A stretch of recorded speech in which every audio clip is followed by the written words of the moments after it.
ఇగో వేలం ధాన్యాన్ని అమ్మేశారా అంటూ రైస్ మిల్లుల్లో అధికారుల తనిఖీలు. ఈ నెల 30న నివేదికకు పౌర సరఫరాల సంస్థ ఎండీ ఆదేశాలు. 9 జిల్లాల్లోని 395 మిల్లుల్లో తనిఖీలకు ప్రభుత్వం ఆదేశాలు.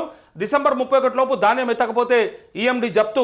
తుది గడువు దాటితే 120% చెల్లించాలని మిల్లర్లకు షరతు.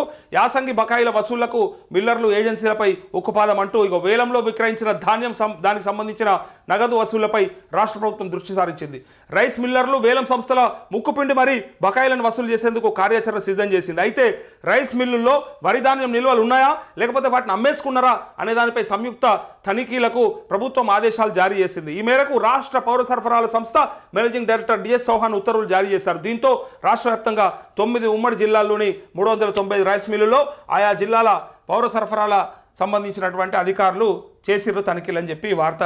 వేలం ధాన్యాన్ని అమ్మేశారా అనేది ప్రశ్న. అయితే ఈ తనిఖీలు చేసిర్రు కదా, నేను అతి త్వరలో ఒక స్కామ్ బయటికి తీసుకురాబోతా ఉన్నా. ఒక స్కామ్ ఉంది.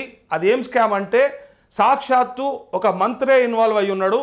అది ఒక్క 100 కోట్లు 200 కోట్ల ముచ్చట కాదు, దగ్గర 800 కోట్ల రూపాయల స్కామ్ ఒకటి నడుస్తూ ఉంది. అది అతి త్వరలో బయటికి వస్తుంది. అది ఆల్రెడీ జనాలలో చర్చ ఉన్నది. బట్ దాని ఆధారాలతో సహా తీసుకొచ్చి నేను చూపిస్తా. నిజంగా దారుణంగా చేస్తూ ఉన్నారు. ఇటు మిల్లర్లు అటు మంత్రి కలిసి ఒక స్కెచ్ చేసిండ్రు. ఆ స్కెచ్లో రైతులని దోసుకోవడానికి ప్రయత్నం చేస్తూ ఉన్నారు. ఇది ప్రభుత్వ సొమ్మును లూటి చేసే భాగంలో నడుస్తూ ఉన్నది ఇదంతా కూడా. సో అతి త్వరలో ఆ స్కామ్ ఏంటిదో మీ ముందరకు వస్తుంది. వాహిని టీవీ ద్వారా నేనే బయట పెడతా, with proofs, with all evidences, పక్కా సమాచారంతోనే చెప్తా. అది ఆల్రెడీ నాకు ఇన్ఫర్మేషన్ వస్తూ ఉంది, తీసుకుంటా ఉన్నా.